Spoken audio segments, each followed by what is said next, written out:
अस्सलाम वालेकुम वरहमतुल्लाहि वबरकातुहू। बिस्मिल्लाहिर्रहमानिर्रहीम। अल्लाह के नाम से शुरू करते हैं जो बड़ा मेहरबान और नहायत रहम करने वाला है। पारा नंबर 25 सूरह शुरा की आयत नंबर 15 के मुताबिक, जो लोग वारस बनाए गए थे किताब के, इनके बाद वो इसके मतलब ऐसे शक में मुब्तला हैं जो फलक अंगेज़ है। बस इस दीन की तरफ आप दावत देते रहिए और साबित कदम रहिए जिस तरह आपको हुक्म दिया गया है, और ना इत्तबा कीजिए इनकी ख्वाहिशात का, और बरमला फरमाइए कि मैं ईमान लाया हर इस किताब पर जो अल्लाह ताला ने नाज़िल की। फिर बयान फरमाया गया, मुझे हुक्म दिया गया है कि मैं अदल करूं तुम्हारे दरमियान। अल्लाह ताला हमारा रब भी रब है और तुम्हारा भी रब है।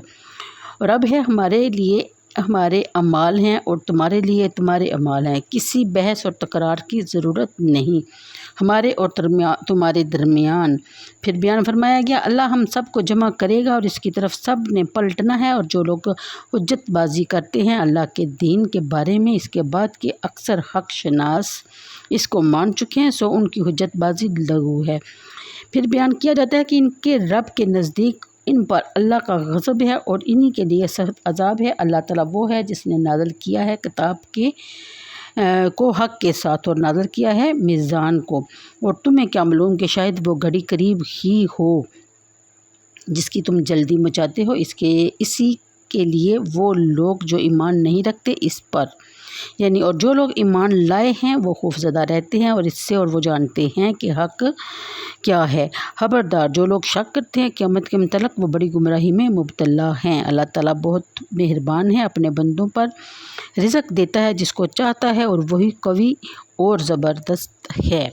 यानी इन आयात के मतलब सूफिया कराम फरमाते हैं कि जिसको अल्लाह ताला खुद चुन लेता है और इसे अपनी ज़ात की तरफ खींच लेता है, जिसमें इस बंदे के इख्तियार का कोई दखल नहीं होता, वो अल्लाह ताला के मुराद होते हैं और वो अंबिया और सादिकीन हैं। फिर और जो शख्स अल्लाह ताला की तरफ रजू करता है फिर अल्लाह ताला इसकी रहनुमाई फरमाता है, तो वो मरीद है जैसे औलिया कराम और इसके नेक बंदे।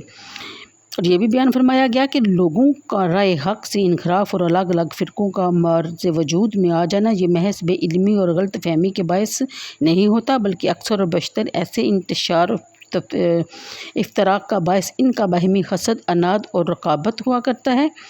अपनी बर्तरी का सिक्का जमाने के लिए अपनी अलग पार्टी बनाते हैं और इस तरह मिल्लत को वहदत में नकब लगाने का आगाज़ करते हैं। और ये अच्छी तरह जानते हैं कि जिस राह को वो छोड़ रहे हैं यानी सीधी राह है, और जो रास्ता अपना रहे हैं इनको अपनी मंजिल से दूर फेंक देगा। लेकिन अपनी ज़ाती अगराज़ और अपनी दुनियावी मसलहतें इन्हें ऐसा करने पर मजबूर कर देती हैं और वो जानते बूझते हुए गलत राह पर चल निकलते हैं।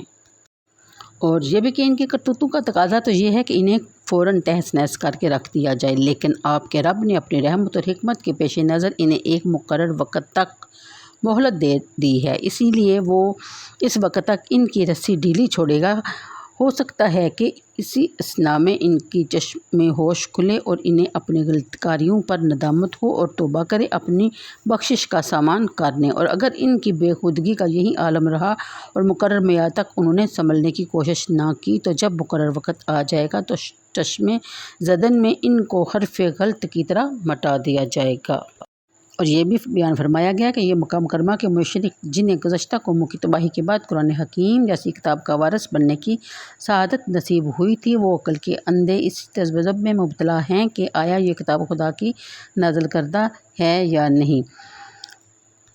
अगली आयत में नबी करीम सल्लल्लाहु अलैहि वसल्लम को इरशाद हो रहा है कि बस इस दीन की तरफ आप दावत देते रहें, यानी नफ्स की पजारियों और खसीसी ख्वाहिशात के प्रस्तारों की पैरवी करना आपका काम नहीं है, बल्कि इन अहकाम की बजा आवरी आपका फ़र्ज़ है जो अल्लाह ताला की तरफ से आप पर नाज़िल हुई। बफ़र्ज़ महाल अगर आप लोगों की पैरवी करने लगें तो इंसानियत का मुस्तक़बिल तारीक हो जाएगा और इस कश्ती की सलामती की सारी उम्मीदें ख़त्म हो जाएंगी। अब बिखरी हुई इंसानियत की खिराज़ाबंदी के लिए तशरीफ़ लाए हैं। ये काम तब ही सारे अंजाम पाएगा कि आप حق کو جزوی طور پر نہیں بلکہ کلی طور پر تسلیم کریں۔ حق جہاں بھی ہو اور جس روپ میں بھی ہو آپ اس کی تصدیق فرما دیں۔ اسی لیے آپ یہ اعلان فرما دیں کہ میں صرف اس کتاب پر ہی ایمان نہیں لایا جو مجھ پر نازل کی گئی ہے، بلکہ میرے رب نے جو کتابیں نازل فرمائی ہیں میں ان سب کتابوں کو برحق مانتا ہوں، اور مجھے یہ حکم بھی دیا گیا ہے کہ میں ہر قسم کی ظلم و ستم کا خاتمہ کروں، تمام باطل امتیازات کا کلاکما کر دوں، زندگی کے ہر شعبے میں ایسا نظام رائج کروں کہ عدل و انصاف کے تقاضے پورے ہوں، تبلیغ اسلام میں بھی، تنفیذ احکام میں بھی، امیر و غریب، شاہ و گدا، رومی اور اجمی میں کوئی امتیاز برقرار نہ رکھوں۔